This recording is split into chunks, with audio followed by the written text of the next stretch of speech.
I have my 41 tasks, as you can see listed here. As I scroll down, you can see the 41st task is vacation.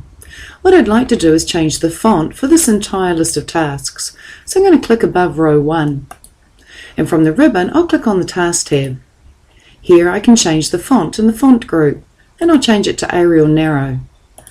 I'll also take the font size down to perhaps 10. This enables me to see more on my screen, and so now I have all my tasks showing in Arial 10. What I'd also like to do is run a spell check. To run a spell check, click on Project in the ribbon, and to the far right in the proofing group, click the button Spelling, or press the shortcut key, which is F7.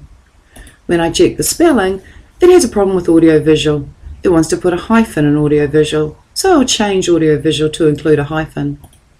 It also wants to put a hyphen in cleanup, so I'll change that also. And finally, my spell check is complete. Besides inserting tasks, you can also insert recurring tasks. I'd like to insert a recurring task where initial planning meetings appears, so I'm going to click on this particular area of my project.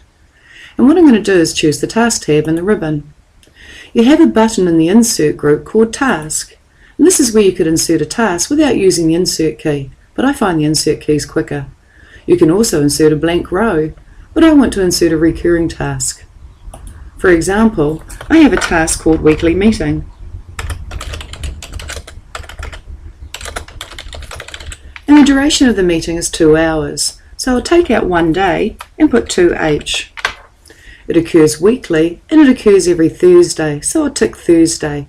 But notice you can have daily, monthly, yearly, all sorts of options.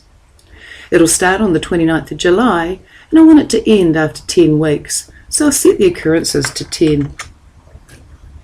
When I click OK and I click Yes, I can see my weekly meetings every Thursday for 10 weeks running across my Gantt. I can also see a symbol in the indicator column that indicates that this task occurs 10 times between these two dates. If I also hit the plus in front of weekly meeting, I can see the dates of those weekly meetings. If I want to change the date of one of those meetings for whatever reason, I'll click on the date and I'll change it to perhaps the 20th, the day after. If I want to delete a particular meeting for whatever reason, I'll select the row number, say 11, and I'll press the delete key on my keyboard. And it's gone. If I want to delete the entire weekly meeting, then I'll select row 2 by clicking on the number 2 and I'll press the delete key on my keyboard. So not only can you insert tasks, but you can also insert recurring tasks and blank rows.